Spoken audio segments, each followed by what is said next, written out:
What's a very underrated show? The Detectorists.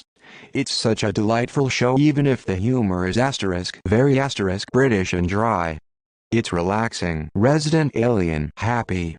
It was so crazy and fun to watch, and yet I've never heard anyone talk about it. It starred Christopher Milani as a crass cynical ex-detective turned hitman who could see his kid's imaginary friend Happy, that was voiced by Patton Oswalt. It's really crazy. I think they got Jeff Goldblum to voice God at one point even. Reservation Dogs. Better Off Ted. It was ahead of its time. Perfect comedy that shits on corporatism in a really clever way. Wilfred. It is not what I initially expected, in the best of ways. For those who keep asking, I am referring to the US version, as that's the only one I've seen. Travelers, 2016-2018. The incredibly poor decisions of Todd Margaret. David Cross makes a stupid choice in an everyday situation that leads to something where he makes another stupid choice, that leads to something where he makes a stupid choice, and this continues for 19 episodes. It's hilarious. Anyone remembers Becker? I love Ted Danson and his grumpy sense of humor. One of the few shows that genuinely made me laugh hard. No one seems to remember it. Kim's Convenience. Comedy but with a center that's about family and taking responsibility and finding your own path. Not necessarily underrated, mainly just not enough people have watched it, but Over the Garden Wall. You're the Worst. Farscape. The Terror. Absolutely loved it and no one I know watched it. Harvey Birdman. Dirk Gently's holistic detective agency. Halt and Catch Fire. It chronicles the lives of 4 protagonists, 3 of them programmers and 1 of them a sales genius, as each struggles to stay on top in the tech world. They are a fictionalized representation of the unsung heroes who sold their ideas to, or were otherwise cheated out by, the likes of Apple, Microsoft, AOL, Google, etc. Each season, of which there are 4, and the show, by the way, wraps up beautifully, covers a milestone in tech. Season 1 is about the first portable computer. Season 2, online gaming. Season 3, online chat. Season 4, the search engine. But again, as wonderfully as the tech world is portrayed, it's the characters. Their development is the best I've seen in any show ever. It is a masterpiece. Produced by AMC. B and Puppycat. Russian Doll. I've only seen the first season because I loved the ending and didn't want to ruin it by watching the second. Raising Hope. Orphan Black. I feel like I'm the only person on earth who has seen Andy Richter Controls the Universe and it makes me sad. Happy Endings. Warehouse 13. Loved it back in the day, haven't seen it since. Time for a rewatch. Fringe. Eureka. Pushing Daisies. Rectify. Highly rated by critics, but I don't think it got a ton of mainstream mention and most people I know have never heard of it. Now that I'm here in this world, where everything's marked by hours or dates or events, I find myself in a state of constant anticipation. What it is I'm anticipating, I'm not always sure, nor is it necessarily a pleasant feeling. Really loved watching this show. The Night of, HBO. Only 1 season, but if you're into law, this is a super great series. I think it's only like 8 or so episodes, but man it's worth the watch. Being Human, both the British and American versions, and Limitless, based off the movie. Joe Pera Talks with You *. Crazy Ex-Girlfriend episodes. Derry Girls. The Leftovers on HBO. Dead Like Me. Severance. Never heard of it before watching and loved it. It never comes up in threads, but it is so good. The Americans. Flight of the Conchords. Burn Notice. Loved the premise. Jeffrey Donovan killed it as the protagonist. It was great all the way through, surprisingly deep, hilarious and witty, at times gritty, and ended well. I can't ask for more from a show, honestly. Patriot. Amazon. Baskets. It's such an oddly sweet show at times. The Expanse. I loved Star Trek, specifically Deep Space Nine, but I wanted something a little more serious and this show nailed everything I wanted. I had a hard time getting hooked in season 1, but season 2 and 3 are peak sci-fi. Psych. Poker Face. Reaper.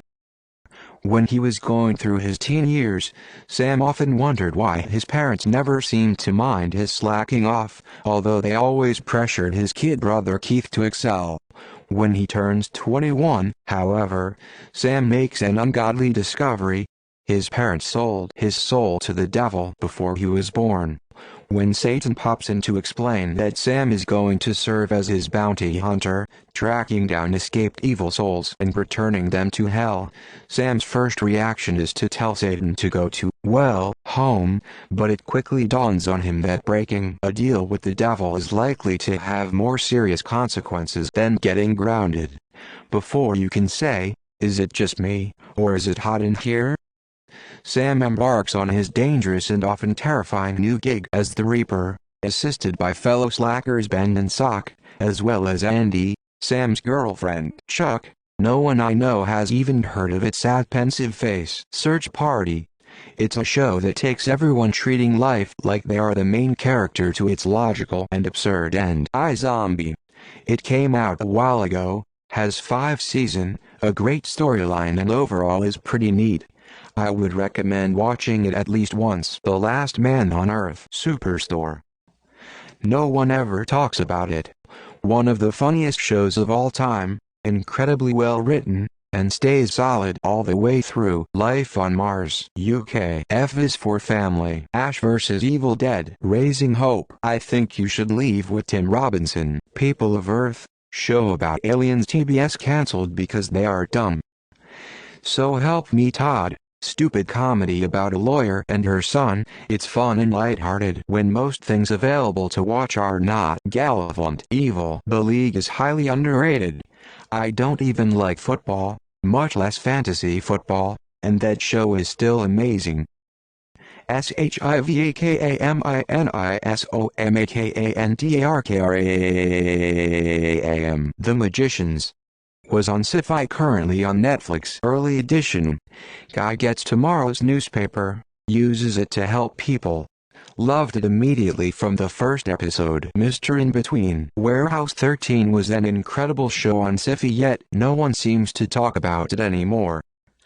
I feel so many of the old Sci-Fi shows have suffered this fate. One of the factors is you can't find them on any streaming service, so people can't watch them anymore. Dollhouse.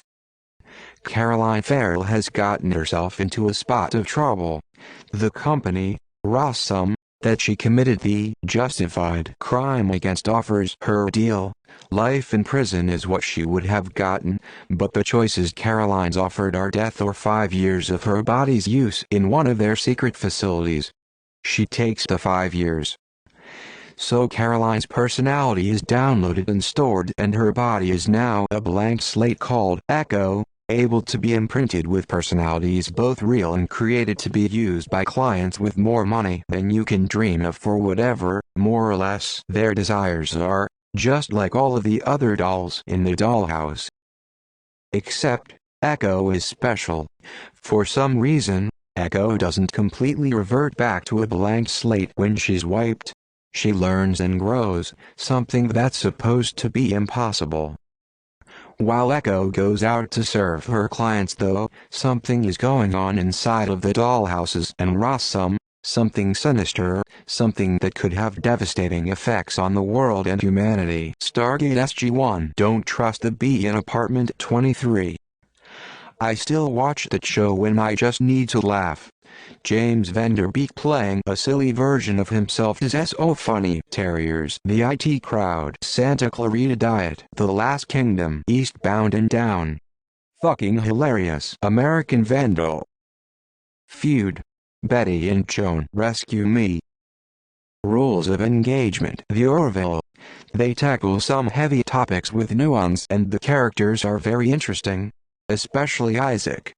They did so damn good. My Name is Earl. The Nevers. Then the HBO and WB merger buried it so deep it's impossible to stream anymore. Mr. In Between. Preacher.